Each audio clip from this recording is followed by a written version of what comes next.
Islamic teacher Pakistan کے ناظرین کو السلام علیکم ناظرین، آج کی اس ویڈیو میں آپ کو وہ 8 وجوہات بتاؤں گا کہ جن پر آپ عمل کریں گے تو آپ کی دعائیں انشاءاللہ ضرور پوری ہوں گی۔ ہم نے دیکھا ہے کہ ہم اکثر اوقات دعائیں اللہ تعالیٰ سے فرماتے رہتے ہیں، لیکن ہماری دعائیں منظور نہیں ہوتی اور ہم مایوس ہوتے رہتے ہیں۔ حالانکہ مایوسی گناہ ہے۔ اللہ تعالیٰ نے دعا قبول کرنے کے لیے جو قواعد و ضوابط بتائے ہیں وہ کچھ اس طرح سے ہے۔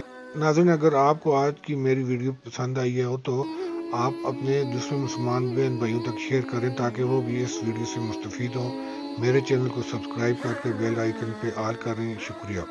ناظرین، دعا کی قبولیت کے لیے جن 8 باتوں کا خیال رکھنا چاہیے وہ کچھ اس طرح سے ہیں۔ نمبر 1، عاجزی و انکساری، یعنی خشوع و خضوع سے دعا کریں۔ اپنے رب کو گڑ گڑا کر پکارو اور یہ سمجھو کہ میرا رب میری بات کو سنتا ہے اور میری تمام حرکات و سکنات کو دیکھتا ہے۔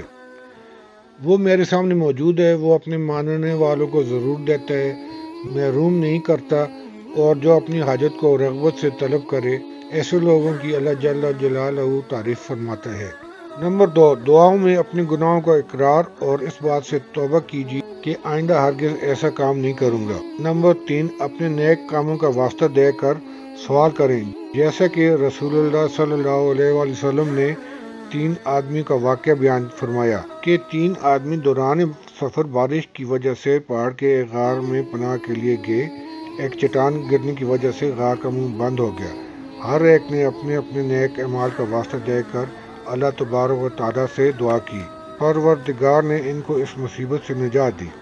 نمبر 4، دعا سے پہلے وضو کرنا مستحب اور وضو کرنے کے بعد 2 رکعت نفل نماز پڑھے۔ ارشاد نبوی صلی اللہ علیہ وآلہ وسلم ہے، جس نے اچھی طرح وضو کر کے 2 رکعت نماز پڑھی پھر اپنے رب سے دعا کی تو اس کی دعا دیر و سویر ضرور قبول ہوگی۔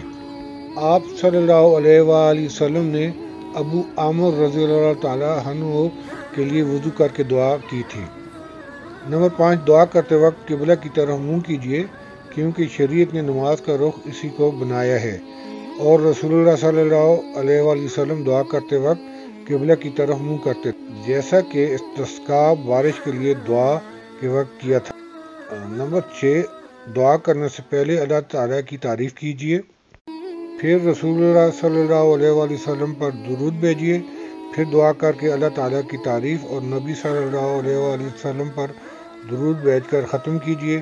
یعنی دعا سے پہلے اور دعا کے بعد حمد و صلات ہونا چاہیے۔ رسول صلی اللہ علیہ وآلہ وسلم فرماتے ہیں کہ جس کو اللہ تبارک و تعالیٰ یا کسی انسان کی طرف ضرورت ہو تو اس کو چاہیے کہ وضو کر کے 2 رکعت نماز پڑھے، پھر اللہ تبارک و تعالیٰ کی تعریف کرے اور مجھ پر درود بھیجے، پھر دعا کرے۔ نمبر 7، دونوں ہاتھ کشادہ کر کے چہرے اور دونوں کندھوں کے مقابلے میں اٹھائے۔ رسول اللہ صلی اللہ علیہ وآلہ وسلم اسی طرح ہاتھ اٹھاتے اور فرماتے۔ اللہ تبارک و تعالیٰ کے سامنے جب کوئی دونوں ہاتھ اٹھا کر دعا کرتا ہے تو خالی ہاتھ واپس کرتے ہوئے اللہ کو شرم آتی ہے، لہذا مسنون طریقہ یہی ہے کہ دونوں ہاتھ اٹھا کر دعا مانگے، چاہے فرض کے بعد ہو یا سنت کے بعد، چاہے دن کے وقت میں ہو یا رات کے وقت میں۔ نمبر 8، دعا سے فراغت کے بعد دونوں ہاتھوں کو چہرے پر پھیرنا چاہیے۔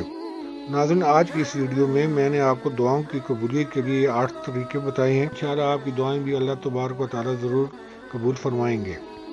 اگر آپ کو آج کی میری ویڈیو پسند آئی ہے تو مہربانی کر کے میرے چینل کو سبسکرائب کریں، بیل آئیکن پر آل کریں، کمنٹس میں اپنی رائے سے ضرور آگاہ کریں، اور یہ ویڈیو دوسرے مسلمان بہن بھائیوں تک بھی پہنچائیں، شیئر کریں اس ویڈیو کو تاکہ وہ بھی مستفید ہو سکیں۔ شکریہ۔ اللہ آپ کو اپنی حفظ و امان میں رکھے۔